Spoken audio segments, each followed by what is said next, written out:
Kính thưa tất cả quý vị, hôm nay chúng ta rất hân hạnh được Linh mục Hoàng Kim Huy đến đây để chia sẻ với chúng ta quan điểm của Ngài về tình hình nhân quyền và tôn giáo tại Việt Nam. Xin chúng ta cho Ngài một tràng pháo tay thật lớn.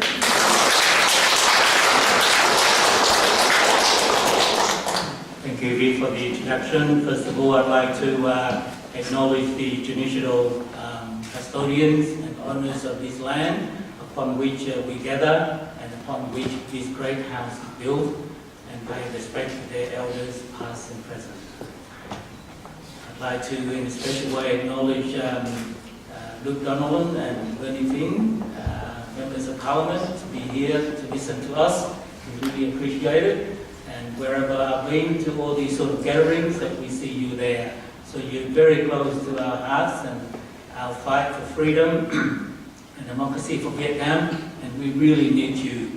In the past, we have done lots of other things, and a couple of occasions I said we need to take this to a governmental level, both state and federal, in order for our voice to be heard. And also in a special way, Barrister Julian McMahon, who helped a great deal with lots of things in Vietnamese community. The one that I can remember is Van Nguyen's case. Thank you for your fight for him. It was very moving at that time. Mr. Von Nguyen and other distinguished guests and ladies and gentlemen. My name is Peter Hoàng. I'm a citizen of this country and of this state of Victoria for over 31 years. A high school teacher for 14 years, 6 in Melbourne and 8 in Hobart. A religious minister for 20 years, and currently I'm the parish priest of St. Joseph's in Collingwood. The church is being rebuilt, and St. John's in Picton Hill. Thank you so much for this opportunity for me to brief you on human rights and religious oppression in Vietnam, which now takes place openly, more frequently, more brutal and vicious ways, both currently and in recent times. Though these things have always occurred, but in a more subtle and covered ways in the past. First of all, human rights. Vietnam's human rights record remains dire in all areas. The communist regime has maintained a tight and full grip on political power and allows no challenge to its leadership. Basic rights, including freedom of speech, opinion, press, association, religion, are restricted. Rights activists and bloggers face harassment, intimidation, physical assault, and imprisonment, even death in custody. And we have seen the most recent examples of the last 3 people as recent as a few days ago, one in June and one in July, which I quoted here, but we have seen it on TV, in particular, Mother Mushroom. The issue here in her case is that angers many is not what Mother Mushroom said, but Hanoi's stubborn refusal to repeal the draconian rights-abusing laws, the laws that, of the jungle that punish the peaceful dissent and tarnish their own name in the place of international community. However, a point I'd like to make here is that the ugly, manipulative and appalling things is that the Vietnamese communists do this and then use these prisoners of conscience to bargain for international business trades and arms deals. So that's the very ugly things that they do. Farmers continue to lose land to develop development projects without adequate compensation, and workers are not allowed to form independent unions. The police use torture and beatings to extract confessions. The criminal justice system lacks independence. State-run drug rehab centers exploit detainees as laborers, making goods for local markets and export. Nevertheless, increasing number of bloggers, activists, have called publicly for democracy and for greater freedoms for people. On June 20th this year, the Vietnamese National Assembly passed a revised penal code that will come into effect in January next year. Of particular concern is that an article passed targets people accused of vaguely defined national security crimes, including, I quote, activities aiming to overthrow the people's administration, undermining national security, conducting propaganda against the state and social republic of Vietnam, disrupting security. So all these are vague, defined crimes. Instead of repealing such laws that are often used to punish the exercise of freedom of association, assembly, and speech, the government has now added even harsher punishment for bloggers and activists. Exercising critical views about the government should not be a crime. This terrible Vietnamese government should learn to tolerate different opinions, not just those that praise the ruling party. Now I'd like to speak about religious oppression. By nature, communism is anti-religion. The Vietnamese communist regime controls and restricts religious practice through legislation. One registration requirements on unofficial religious groups, harassment and surveillance. Religious groups are required to register with the ruling body and subjected to unnecessary question conditions and likely payment or bribery in order to gain approval. And I'd like to relate to my own experience. Twice as a religious visitor returned to my family for a visit.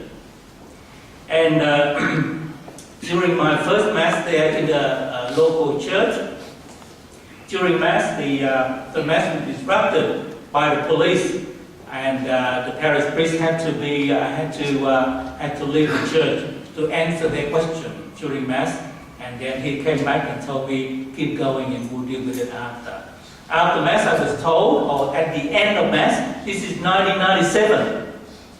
At the end of Mass, my parish priest told me that please thank the local authorities first, and then get some money ready to bribe them after Mass. Otherwise, you would not be allowed to keep going. Invite them to your house for a meal and get money ready. So that's my experience. In 2008, the parish priest died. I returned for his funeral. And then afterwards, towards the end of my stay there, and also happened towards the end of the old year, and we get ready for the Vietnamese Lunar New Year. And so the parishioners asked me to conduct Mass outdoors because it's a big one. And I said I might not be allowed with the government local authority. And they said, we'll apply for it. And they gave permission to me. This was about 10 days before. And 4 hours before it was due to celebrate, I was banned from it. And so I asked, what would I do in order to keep going? And I was told that you have to pay them in order to celebrate Mass. I refused to do it. And so I wasn't allowed to celebrate the Eucharist then. Well, the authorities allowed many government-affiliated churches and pagodas to hold worship services. They banned religious activities and deemed contrary to national interest, public order, national unity.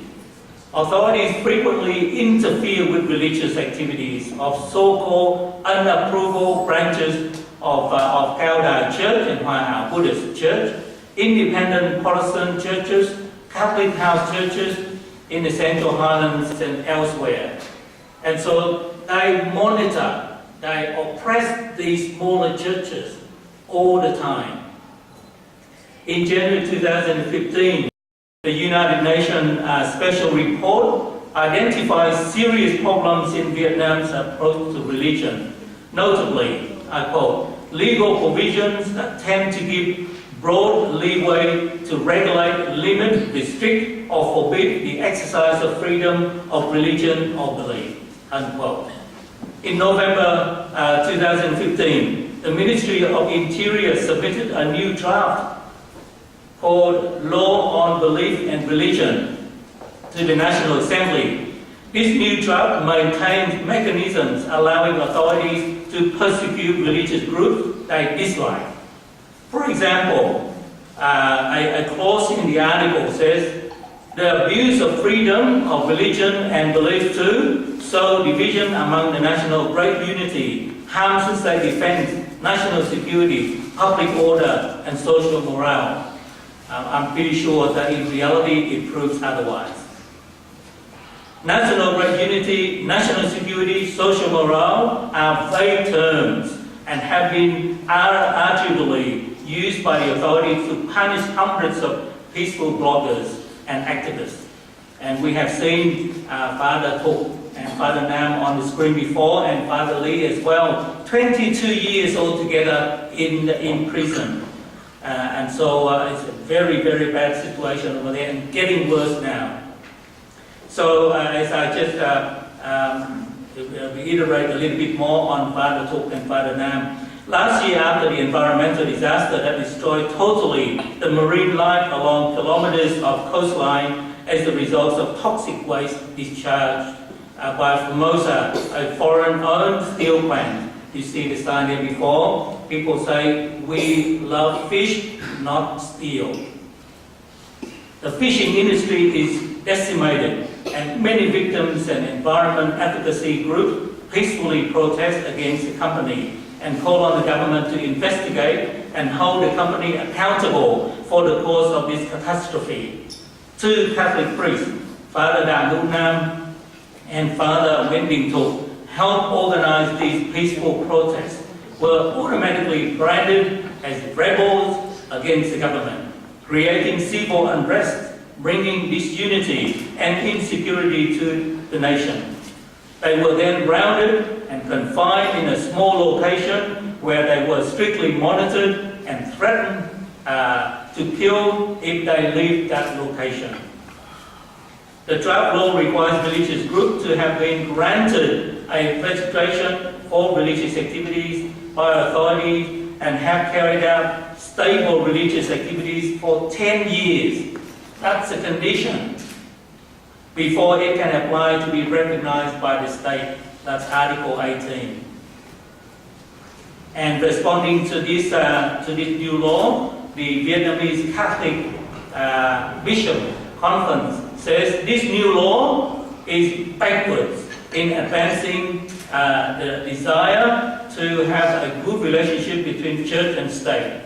And it emphasized on a begging for permission regime and control, more control. So the government should show some trust in the church's willingness and even ability to participate more and more in social activities, in societies, such as education, health, charity, in building up the country. But until now, the church is not allowed to do it. Like the current regulations that curbs the freedom of religion and belief, the draft requires religious groups to register with governments for everything they do, including annual activities, festivals, conferences, conventions, appointments, etc. And stipulates that authoritative officers must respond within a certain amount of time, but does not say what happens if the authority fails to respond. So these are the two main concerns, strong areas, clear areas that the Vietnamese communists are exerting power to oppress and allow no room to breathe for people and for other legitimately recognized rights as a human society. So please bear with me, just one more page, but it's necessary for me to make the statement. So I have Luke here and Bernie, Julian, and all other guests. If you listen, it will be great, and I'm sure you'll pass on our concern to the Parliament, both here and even possible, if possible, at the federal level. So we respectfully ask the Australian and Victorian governments to heed our call and concern. both publicly and privately, by calling on the Vietnamese government to, first, on matters of religious freedom, respect the fundamental right of religious organizations to freely conduct religious activities and govern themselves. No churches, denominations should be forced to operate strictly under government-sanctioned laws that are contrary to the international and universal laws on human rights. Secondly, to end harassment, arrests, prosecutions, imprisonment, and ill treatment of religious adherents, and release those who are currently being held for peaceful exercise of their human rights to freedom and freedom of religion, belief, expression, assembly, and association. Thirdly, to ensure that legislation dealing with religious activities is in harmony with international human rights law.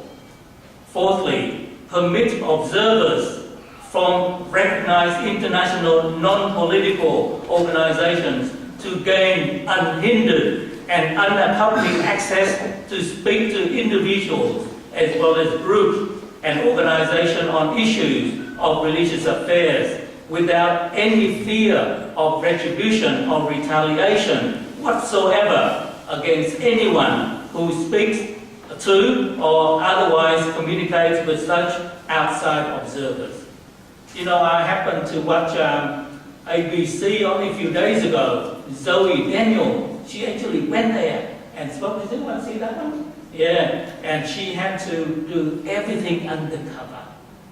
I think enter into one of those prisoners of conscience family. She had to cover herself, all sorts of things, in order not to be identified. And on that, I would like very briefly the non-residential Apostolic Nuncio to Vietnam, Archbishop Leopoldo Girelli. Only recently, a couple of months ago, he was the main celebrant at a big outdoor mass in Hue in central Vietnam to celebrate Marian Congress. And he said this, for the first time, I think he has had enough of them.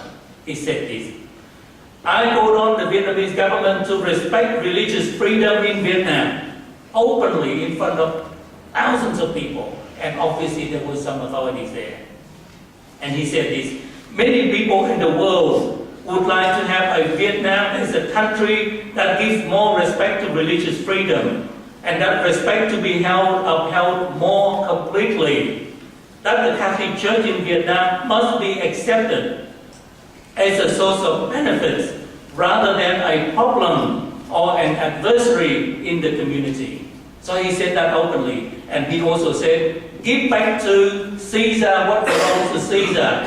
What belongs to God, give back to God. He quoted the scripture and subtly but cleverly asked the government to give back the lands or possession back to the church. So in the past he has been very gentle, but for the first time he said that. I think he's had enough with his government. And finally, on the matters of human rights, so we asked the Victorian and the federal governments to deal with or to communicate with the Vietnamese communist regime. You know, sometimes I refuse to use the word government for the communists because they steal the authority from South Vietnam. They didn't deserve it. They stole it. They took it over. So sometimes I refuse to use the word government, because in Vietnamese language it means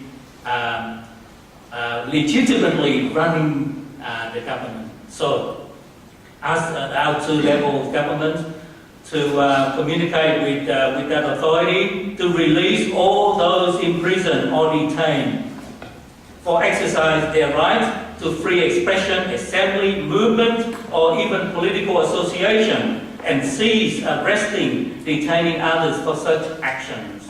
Secondly, amend and repeal provisions in the penal code and other laws that criminalize peaceful dissent on the basis of vaguely defined national security crimes. And finally, to revise industrial laws to recognize the right of workers to freely form associations which can negotiate with employers for a better and fairer wage.